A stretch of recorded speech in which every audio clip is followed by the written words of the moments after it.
Well, we're right in the teeth of winter now. You look around and there's a lot more snow. Things have changed a little bit since the last time we were out bluegill fishing. But I'll tell you what, there are some tips and tricks that can help you catch them, and I'm going to show you exactly how to do it this week on Fish Ed.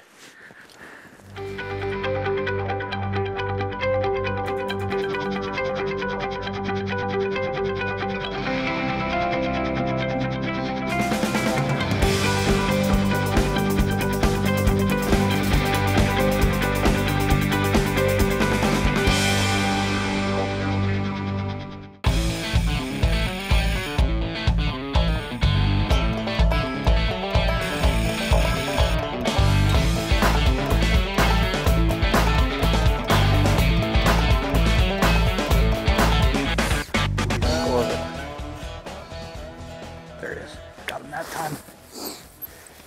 I missed that fish once. He came up a second time and hit it. And, you know, you drop down on it. Ooh, look at that gill. That's exactly what I came here for today. I want to show you something, and I want to tell you a little bit about what I'm doing and why I'm doing it. You can see what I'm using. I'm using a rattling flyer spoon. Most people do not think of fishing a spoon for bluegills. And I'll tell you why they don't. It just looks too big to most people, but look at how this fish is hooked. I want to show you in his mouth. He's got all 3 treble hooks in there. A big bluegill like this one has no problem hitting a spoon the size of a 16th ounce rattling flyer spoon. And here's the reason he did it. You can tell, I mean, we've gotten into the heart of winter now, and there's a lot of snow on the ice. There's some slush underneath this snow, and it's dark down there. So what I'm doing is I'm giving him something a lot bigger, and it's got rattles, and that's what's bringing him in and getting him hot on the bait. Now, if I were sitting there, like earlier this year, just bouncing a really small finesse presentation, number one thing I'd have to do is I'd have to land on more fish because I'm not going to bring them in from as far away. And number two, a lot of times you'll go through a lot of the smaller fish doing that.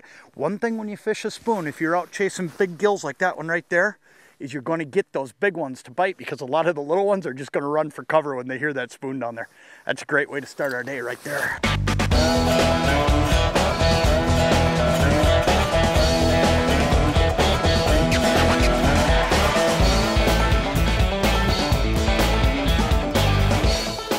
Ooh, I missed him. Doggone it, I worked him a long time and there's 3 or 4 of them down there. And that one hit it good enough. I never should have missed that fish, but he might have just been hanging on the bottom. There, I got him that time. You know, one of the things about where we're fishing, this feels like another pretty good gill here. But oh yeah, look at that one. That's even bigger than that first one. Holy smokes. That's a monster gill right there. One of the neat things about where we're fishing though, is that this type of pattern in the middle of winter, oh geez, I almost dropped him right back in the hole. But this type of pattern, and I'm gonna show you this fish, get him feeling good, but you know, that's the kind of gill that I'm gonna let go, because boy, he's just a dynamite reproducer. That gill probably pushes 9, 9.5, maybe even close to 10 inches. Probably more than that, 9, 9.5, but let's let him go and then let's talk about location here. Get out of here, buddy. There he goes. What's really neat about where we're fishing though, is this pattern's gonna hold up now for a long time. You know, what happens is earlier in the year, the fish are gonna work just those edges. And now I'm in a hole right here, but I've worked down to the bottom edge of the hole. Okay, earlier this year I was up a little bit higher, maybe halfway up when we were out on first ice. But when you get to January now, what starts happening is these fish are down at the, you know, halfway down the edge of the hole, or down in the bottom, and they're a lot more predictable. And here's what's really neat. You know, we drilled about 10 holes this morning, and I'm on hole number 3, and we're getting after them pretty good. But what you want to do is do exactly what I did here when I started. I started down here in the hole, okay? And I drilled holes in the base of the hole, right in the bottom of it. Then I worked my way around, and I kept coming around, and you can see my sled path here. I followed it all the way around, and now I'm on an edge, and here's the school of fish. Now, they're just gonna move back and forth here, so now I've pretty well got them cornered for the day. So keep that in mind. It's gonna help you drill less holes and get to those fish really quick. And hey, by the way, did you see that big bait and what it caught? That was a pretty big deal right there.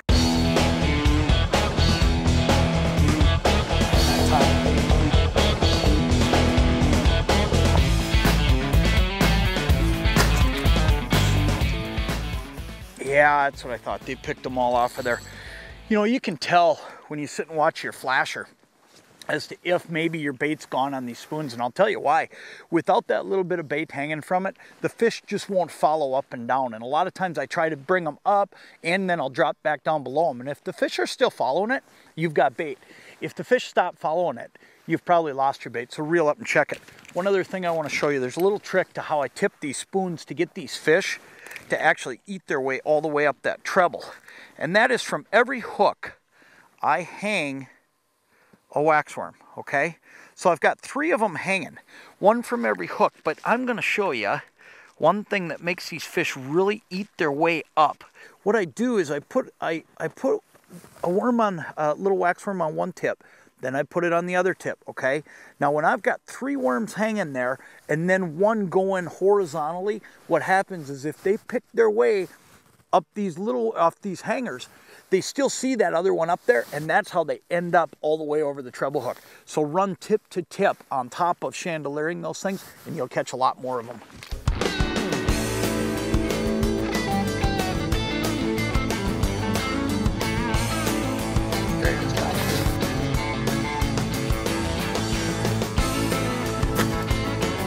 Sometimes, I mean, you just got to pay attention. I looked away, you know, it's so beautiful out here today with the snow in the trees, and I looked away and I looked back and there was a fish on that bait. And he came in from the side and there he is. We got him. That is so cool when they'll bite like that.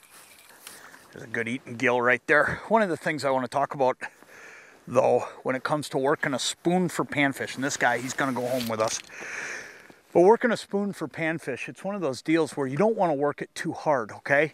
Now, when I'm out walleye fishing, I'm working this rattler flyer spoon, I'm spending a lot of time working this thing. I'm bouncing it, I'm making it fling out to the side and do a lot of stuff with it.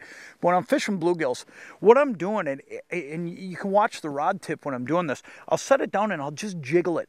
And then when I see a fish come in, I'll just jiggle it a little higher, and then every now and then I'll just go down and tap bottom with it.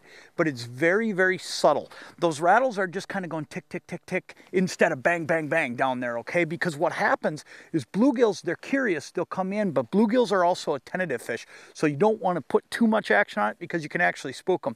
So if you sit there and just kind of tick it and just barely move it, and then every now and then when a fish is on it, do what I did there. Just stop.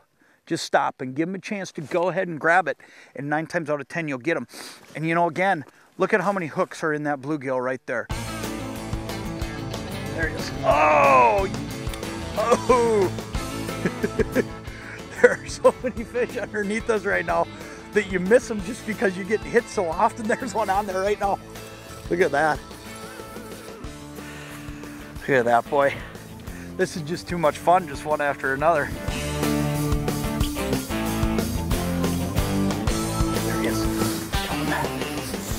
Well, this guy, he came in from the side again, so that spoon actually pulled him in. Oh, look at that one. See if I can get him in here. I got him tangled up in my transducer. Look at that gill. Holy moly. That thing's a monster. You know, these big gills will bite big baits day in and day out, but especially when you get to this time of the year. And I think the key to the catch today was simply quickly locating the fish. Drill those holes deep, work your way along the edge, but fishing big baits. If you fish big baits, you're gonna catch gills like that all day long. You know, you take a big fish like this, and all said and done, they live in a lot of bodies of water, but they feed differently. And if you don't drop down what it is that they want to eat, you're never gonna know they're there.